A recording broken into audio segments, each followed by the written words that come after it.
Hello everyone, my name is Matt Scorpion and welcome back to another weekly reset. This one being special because it is just a week before Witch Queen officially drops on us and Destiny is once again changed forever in the form of the Lucent Brood.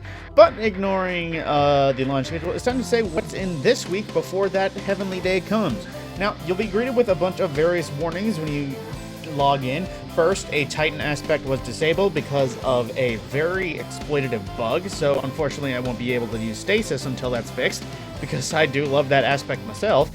But as well, there's a bunch of other things about the stuff that will be going away when Witch Queen launches, so it's another heads up of this stuff is going to be either deleted or removed, so use it until you lose it, sort of scenarios, like gunsmith materials and that sort of thing, as well as notifications for Moments of Triumph ending and various other things. You'll see all of the important ones there, but as well, we do have Iron Banner and Boosted Valor. So, starting with that, it's time to see running throughout the world what is what. So, for Crucible, we have, like I said, Iron Banner. Ooh, Momentum Control dropped in for the last week. So, there you go. For the last week of the season, you can get Momentum Control in. I forget if there is any seasonal challenges related to that. Let's see, that's Scorch. That's Showdown. That won't be finished. Glory. That's Gambit. Gambit. And Dreamy City. So there was a bunch of there might have been. I can't say if I have finished it. I didn't look for that, but I typically didn't finish the Crucible ones unless I did it accidentally. That being said, moving into the next bit, it is a Nightfall week with the Grandmaster, and the Grandmaster currently available for everyone is Lake of Shadows, which, if you wanted any last-minute farms or adept weapons, this one was perfect. And on that same note, it is Hung Jury and Hothead. So, I will warn, Hothead is staying in the rotation, but Hung Jury supposedly will not become Witch Queen. So if you want to get your hands on a good Hung Jury before the end of the season, this is going to be the last time you're going to be able to get it for at least maybe a season, 2 seasons, or until whenever Bungie wants to bring it back. That being said, for the Nightfall, we have Epitaph, so that any take and kill generate Blight Geysers. Unstoppable and Overload champions, both being Phalanxes and Hobgoblins.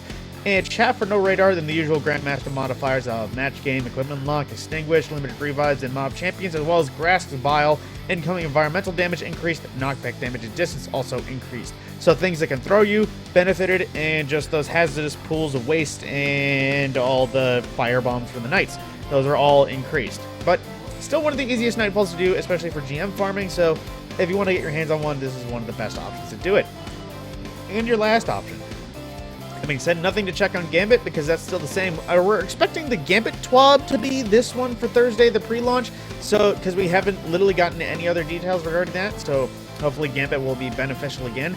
And into the Vault of Glass, we have the Wait For It challenge, which is all the way back to Conflux challenge, where you have to wait until the sacrificial wyverns are right at the Conflux is the sacrificing to kill them, and I do believe that is Vision of Confluence for the Time Lost weapon. If it's not, I'll correct myself here, but I do believe off of memory that is what we got.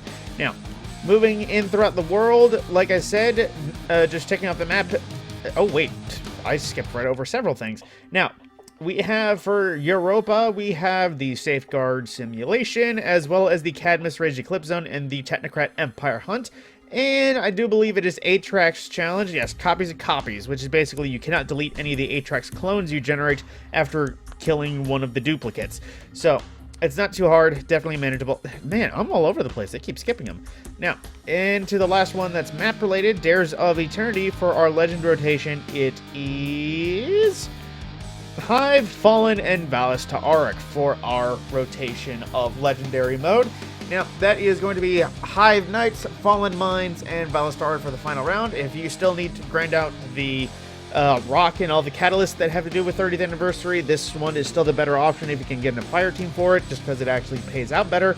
But that being said, time to do what I finally wanted to do, and that is to visit Saladin and see what he has to offer. Now, for our 4 bounties, and by the way, these bounties will carry over to next season. They won't upgrade in power, but they will carry over for XP and gear. So if you wanted to, say, start with this, these are your options. So, capture zones in the Iron Banner playlist, defeat opponents while your team holds zone advantage, defeat opponents with final blows from any ability. Ooh, that one. and then the route for defeating opponents in the Iron Banner. So pretty much playing Iron Banner for 3 of them, capture zones, kill people with advantage, kill people, and then you have kill people with abilities. I just because of the ability nerfs, you'd be okay just to let that one lie and only do 3 of the 4. That being said, speaking of abilities, so the reset has brought, of course, the final weekly milestone in the Queen Summons. Visit the Wayfinder Compass in the Helm to receive a briefing.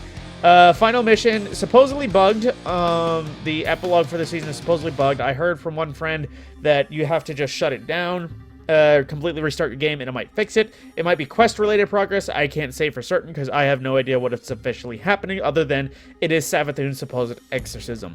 Now, that being said, it is time to visit Banshee and see what he has, and I'm not even going to bother visiting Ada just because there's no point anymore.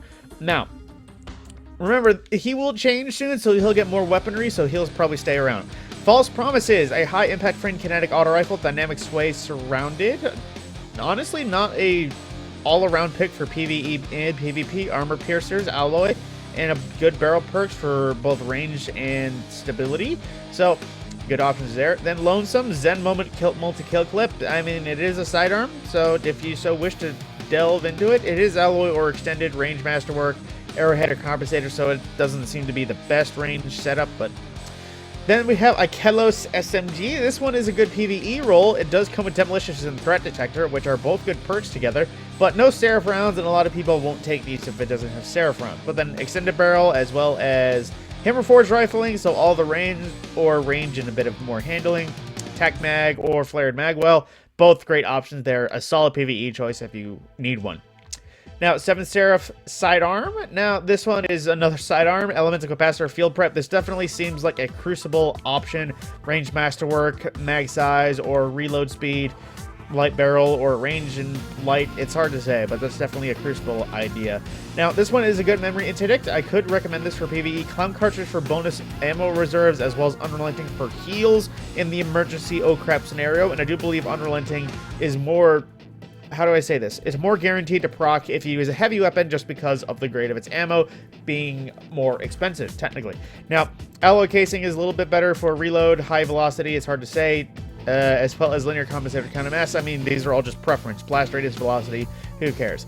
And as well, I will check to see what all of these are for the various classes, but it is swords.